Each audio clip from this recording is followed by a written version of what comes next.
سلام. خیلی خوش اومدید به کانال هنوز.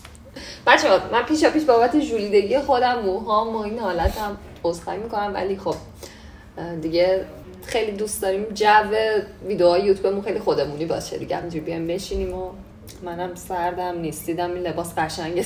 آره الان که این ویدیو رو داریم میگیریم تابستونه ولی لباسای نازنین خیلی زمستونی. بابی ننداز بابی بچه‌ها هست دیگه اینجاها دیگه، صدای هوی شنیدید، خیلی تعجب نکنید. خب توی این ویدیو قراره راجع به تجربه‌ای که ما توی ویزامتریک زمان اون قرار ملاقات حضوری که داشتیم یا همون ترمینی که داشتیم رو براتون تعریف بکنیم که چه اتفاقایی افتاد و چی شد. من مثلا توی مراحلی که میرفتم فکر می‌کردم برای لگال وقت گرفتن خیلی کار سختیه، ولی همه میگفتن تحصیلی دیگه آسونه دیگه، راحت وقتشو میگیری، اصلا نیازی هم نیست به کسی پول بدی، دلال و اینا نیست و خودت خیلی راحت. اینا هم شانس من بود. تو پیک فکر میکنم رزرو کردن وقت ملاقات بود، وقت تحصیلی بود، اصلا نمیشد، یعنی واقعا نمیشد. و خیلی هم باز استرسی شدیم سر این که وقت داشت میگذشت و مجبور بودیم که خیلی زود این وقت رو بگیریم که من برسم دیگه. در نهایت باز به نفر پول دادیم، حالا بماند داستان شد و اونا با خودشون دعواشون شد و به من پولمو پس دادن، گفتن که آقا ما وقت نمیگیریم و فعلا نمیتونیم و اینا، اما در نهایت خودشون برای من وقتو گرفتن. خیلی جالب بود. در حالی که من از آلرژی واقعا دارم خفه میشم، خواستم این خبر رو بدم که ما امروز صبح زود با این خبر بیدار شدیم که وقت ترمین رو بالاخره تونستیم بگیریم. 27 جولای، امروز 19 جولای، 8 روز دیگه. آره واقعا خیلی جالبه. همه میگفتن وقت تحصیلی گرفتنش خیلی آسونه، من نمیدونم چرا هرچی به ما میرسه اینقدر داستان میشه. 2 هفته الان درگیر فقط گرفتن این وقته بودیم که بالاخره یه نفر برامون گرفت این وقته. آره نکتهش اینه که خودمون وقتا نگرفتیم، متاسفانه ما مجبور شدیم که پول بدیم به یه نفر که این کار برای ما انجام بده. ولی خب کلا پروسه ویزامتریک این بدبختی و دردسر رو داره دیگه، درست میگم؟ یعنی اصلا کلا هیچ کس نمیتونه به راحتی بگیره. قطعا راجع به این قضیه خیلی صحبت میکنیم، خیلی تجربه‌مون رو به اشتراک میذاریم، ولی اتفاق خیلی مهمه امروز اینه که ما متوجه شدیم که 8 روز دیگه وقت ترمینمونه، وقت در واقع ارائه دادن مدارکمونه و تمکن مالی که الان استرس منو حساب من. آره این تمکن فقط یه ذره داستان داره، خیلی استرس داریم. دعا کنید برامون. البته دیگه این وقتی که این ویدیو رو میذاریم احتمالاً از مراحل دعا گذشته، ولی به 3 و 4 رسیدیم. ولی واقعا خیلی استرس داریم. استرس شیرینیه، ولی خیلی نگران بودیم این وقتا نتونیم بگیریم، چون خیلی ها نتونسته بودن بگیرن سر موقع. یکی از دوستای نگارین که حتی بلیت پروازش رو گرفته بود ولی وقت سفارت نتونسته بود، یعنی وقت ترمینال سفارت کریس پرسه با ویزامتریک شده دیگه، کلا نتونسته بود بگیره و میشه گفت بلیتش هدر رفت. ترمش باید دیفر بشه دیگه، یه ترم کلا دیرتر میتونه بره، ولی بالاخره ما تونستیم این مرحله هم بگذرونیم، انتظار ویزا و بریم دیگه، بریم پول جور کنیم. و ما دیروز رفتیم بالاخره ویزامتریک برای قرار ملاقات حضوری. قبل از اینکه راجع به قرار ملاقات صحبت کنیم یه نکته، چون حسام راجع به صحبت کرد به نظرم خوبه من اینو بگم. ببین بچه‌ها، دانشگاهی که حسام براش اپلای کرد خیلی زود جواب داد، ولی نکته اینه که دانشگاه حسام دانشگاه پولیه. دانشگاه‌های دولتی آلمان خیلی زود جواب نمیدن، یعنی خیلی حواستون به این قضیه ددلاین باشه. از اونجایی که دانشگاه پولی، من فکر میکنم کلا دانشگاه پولی زودتر جواب بدن و این زودتر جواب دادنشون مزیته، ولی کلا رشته‌هایی مثل MBA یا همین رشته‌های زیرشاخه‌های بیزینس و مارکتینگ و اینا، به خاطر اینکه بچه‌ها اکثرا از رشته‌های دیگه میان، این بین رشته‌ها معمولا شما باید برای تحصیل توی این رشته هزینه پرداخت کنید. و حالا درسته که خیلی ها آلمان رو انتخاب میکنن به خاطر اینکه تحصیل در دانشگاهش میتونه رایگان باشه، البته اگر شما با زبان آلمانی بخواید اونجا درس بخونید. حالا با زبان انگلیسی هم اگر حالا دانشگاه‌های دولتی تاپ لولش رو بخواید اونجا تحصیل بکنید هزینه خیلی کمتری باید پرداخت کنید. ولی رشته حساب رشته ارزونی هم نیست. حالا ما بعدا راجع به این قضیه باتون صحبت می‌کنیم، ولی صرفاً اینکه این دانشگاه زود جواب داده یکی از دلایلش هم اینه که حالا مد نظرتون باشه. خلاصه وقت سفارتمون اوکی شد. وقت ویزامتریک ما تایممون ساعت 9:30 صبح بود. 1 ساعت زودتر رفتیم چون عکس بیومتریک رو نداشتیم و من گفتم زودتر بریم اونجا عکس رو بگیریم تا دیر نشده. ما 8:30 اومدیم بریم داخل. گفتن تایمتون کی بوده؟ گفتیم 9:30. گفت برید همون رأس 9:30 بیاین. که در نهایت ما 9:15 رفتیم، دوباره اومدیم داخل رام دادن دیگه. رفتیم اونجا گفتن منتظر بمونید. دقیقاً رأس ساعت 9:30 اسممون رو صدا کردن که ما پاسپورت‌ها رو اول دادیم به کانتر اینفورمیشن و ما وقت VIP گرفتیم حقیقتاً. یعنی با اینکه من مدارکم از نظر خودم تکمیل بود، یعنی من شب قبلش نازنین دید من مدارک رو چیده بودم، دونه دونه داشتم چک می‌کردم که یعنی 10 بار دابل چک کردم. و یه چیزی بگم، همه جا یعنی اکثرا تو گروه نوشته بودن 2 سری کپی، یعنی 1 سری مدارک اصلی و 2 سری کپی که من اینو داشتم، یعنی 3 سری مدارک برای نازنین بود، 3 سری مدارک برای من. اما سری سوم اصلا نیاز نمیاد، اصلا هم خودش هم گفت ما 2 سری نیاز داریم و الکی 3 سری آپدیت شده دیگه. اینجور چیزا رو تو گروهای مهاجرتی حتما چک بکنید، اطلاعات رو به اشتراک میذارن هرچند که باز خیلیاش آپدیت نشده است. ولی خلاصه باز ما وقت VIP گرفتیم صرفا برای اینکه خیالمون راحت تر باشه. VIP هم نفری 75 یورو به اون پولی که قرار اونجا بدید اضافه میشه، یعنی هر چی قرار از شما پول گرفته بشه نفری 75 یورو بیشتر میشه. این از این ما مدارک یعنی پولو دادیم، پولو ندادیم ببخشید، گفتیم ما VIP میخوایم. اون روزم خیلی بد اخلاق بودن ویزامتریک، واقعا بد اخلاق بودن، یعنی 3-4 نفر انگار داشتن با هم دیگه دعوا میکردن اون کانتر و اینا. بماند ما رفتیم داخل فضای VIP. فضای VIP خب یکم همچین گرون‌تر بود و کاناپه بود و میز بود و روش پذیرایی بود و میوه و این چیزا و 2 تا خانوم هر کدوم پشت میزی نشسته بودن و دونه دونه صدا میکردن و میرفتیم کارمون رو انجام میدادیم. کلا بچه‌ها وارد این مرحله که میشید، حالا تأکیدی که من کردم گفتم از این گروه‌های مهاجرتی چک بکنید واسه اینه که مثلا یه سری آمادگی قبلی داشته باشید، یه سری کارا خیلی مهمه که انجام بدید، مثلا همون دسته‌بندی که شب قبل از وقت ترمین ما یا همون قرار ملاقات و وقت سفارت در واقع که توی ویزامتریک الان انجام میشه برای آلمان، این کار رو حساب کرده بود. زمانی که ما رفتیم خب خیلی هم استرس داشتیم، رفتیم VIP، بعد ما خیلی احساس می‌کردیم چون که حالا وقتمون VIP همه چیز خیلی قرار تند و خیلی حرفه‌ای و مثلا اینجوری پیش بره.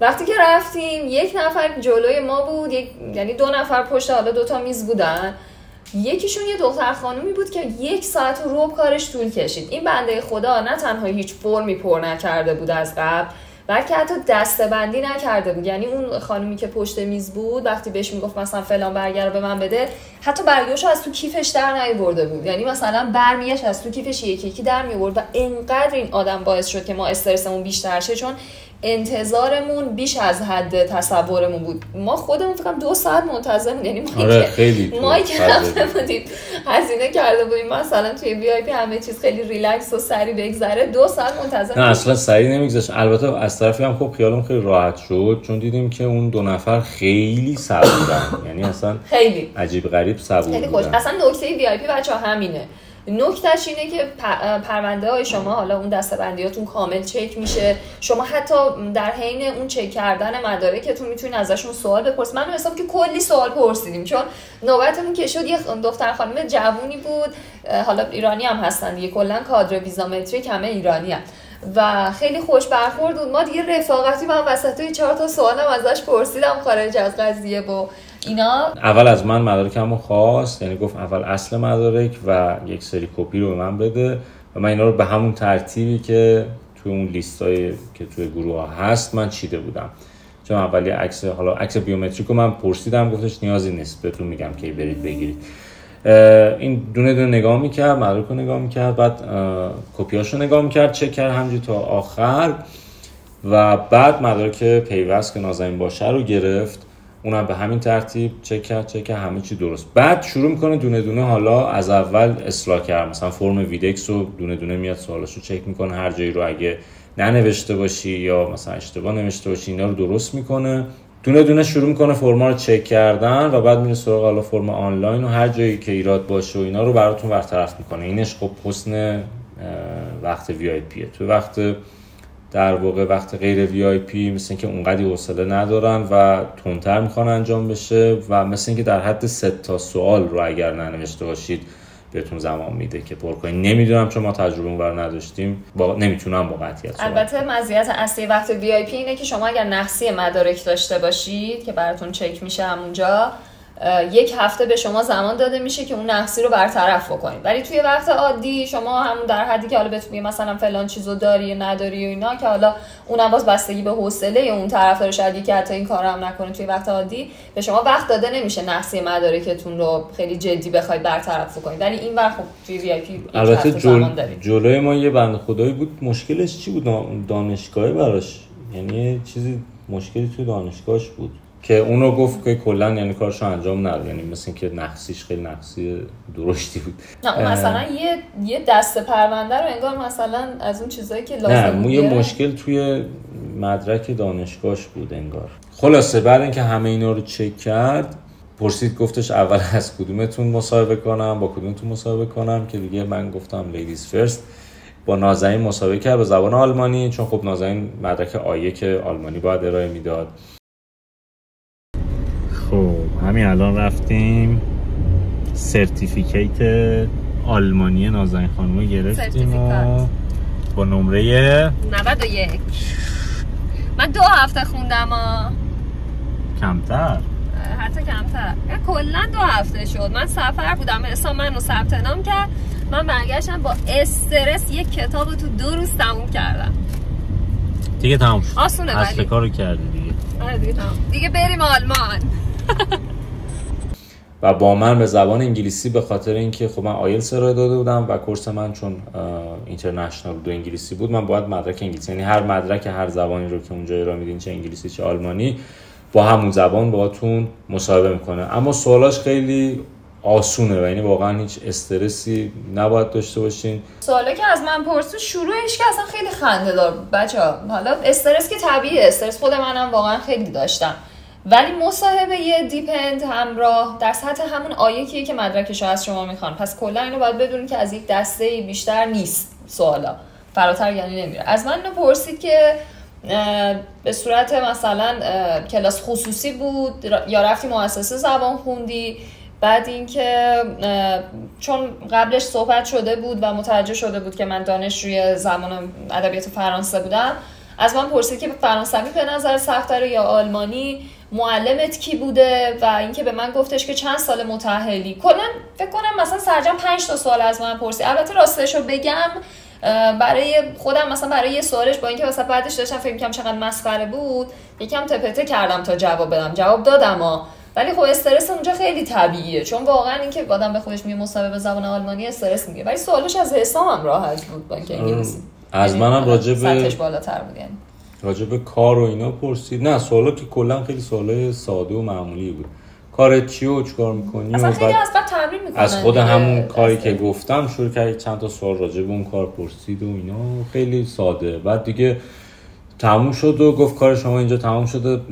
دسته‌بندی کرد، مدارک رو لول می‌کنن، یک کشم میندازن دورش، بعد پاسم میندازن دور همون کشه، تحویل یک همکار دیگه‌شون میدن. بعد ما رفتیم عکس بایومتریک رو گرفتیم و منتظر موندیم تا به ما وقت انگشت نگاری بدن. بعدش هم رفتیم قسمت انگشت نگاری، یعنی اونجا عکسامون آماده شد، بردیم انگشت نگاری و پشت اون عکس بعدی کردیم. عکس‌ها خیلی عجیب غریب این، یعنی واقعا آخر نکتهش هم این بود، مثلا زمانی که من می‌خواستم وایسام عکس رو بگیره، یعنی حتی اومدم موامم درست بکنم، گفت نمیخواد وایسام، چون بعد خب لابد خوبه، عکس من خوبه، اینورم یه دسته انقدی دونه، اونورم یه دسته کم، اصلا خیلی عکسامون بده، با اینکه حساب کرده بودیم روی این عکس، ولی خیلی بده. ولی کلا پروسه روز ترمین خیلی راحت گذشت و حالا اون هزینه‌ای که به نظرم برای وی کردیم میارزید، چون با خیال راحت‌تر اومدیم بیرون دیگه. ولی این چیزی ما ساعت 9:30 یعنی 9:15 که در واقع رفتیم داخل، ساعت 1:30 اومدیم. آره. درسته؟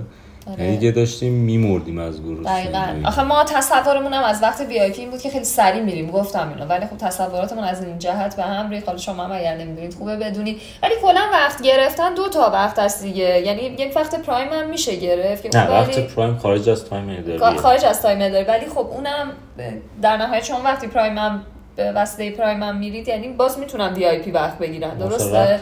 هیچ ربطی نداره. قبل از یا بعد از تایم داری باشه میشه وقت پرایم. یا مثلا تایماش معمولا تایم پرتی یا 6 صبح 7 صبح میشه یا مثلا 6 هفته بعد از یه باگ این داستان ویزامتریک علاوه بر حالا یه سری چیزاشو بعدن شاید بهش اشاره بکنیم، خوبی که زیاد داره واقعا به نظرم که از خوبیاش اینه که جوی که شما واردش میشین که همه فارسی زبانن باعث میشه استرس کمتر بگیرید و انگار خیلی مثلا فرندلی همه اوکی هم، ولی باگش فکر کنم اینه که خیلی سیستم وقتگیریش دست دلال افتاده. درسته؟ آره این خیلی واقعا بده، یعنی که خیلی هم الان تو گروه مهاجرتی ما دیدیم که دارن سر این قضیه مینالن و دنبال اینن که به سفارت گزارش بدن که مثلا قضیه درست بود. این قول مرحله 3 ما بود که ما پشت سر گذاشتیم، حالا باید منتظر بمونیم تا ویزا بیاد. شما هم دعا کنید. آره این دفعه یه چیزی فکر کنم دیریم ویدیو رو میذاریم ولی از دعای بچه‌ها وقتش گذشته. یه چیزی بگم، این دفعه ما چیزو تلفن رو فعال نکردیم یعنی فقط قرار اس بیاد و ایمیل. تلفن چون 3 یورو بود و اصلا به درد نمیخورد. تلفنی که سر لگال به من زدن فکر کنم مثلا اس اومد، ایمیل اومد، تو راهی که داشتم میرفتم تازه به من زنگ زدم. خب به چه کاری میاد دیگه، خیلی چیز جالبی نبود برام. همون ایمیلش هم کافی آدم میبینه کلمه ویزا رو چک میکنه.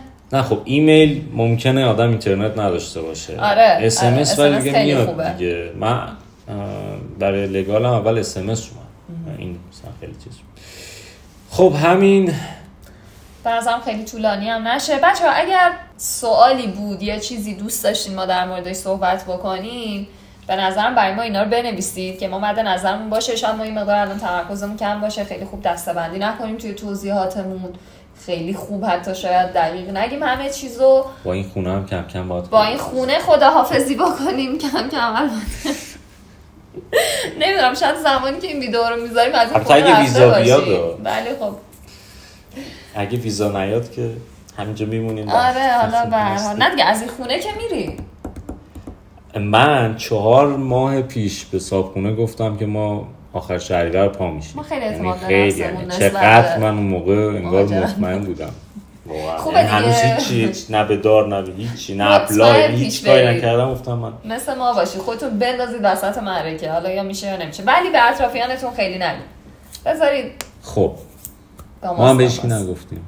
آره ما واقعا جز خانواده هامون ما که غریبه نیست دیگه توی مرحله دیگه.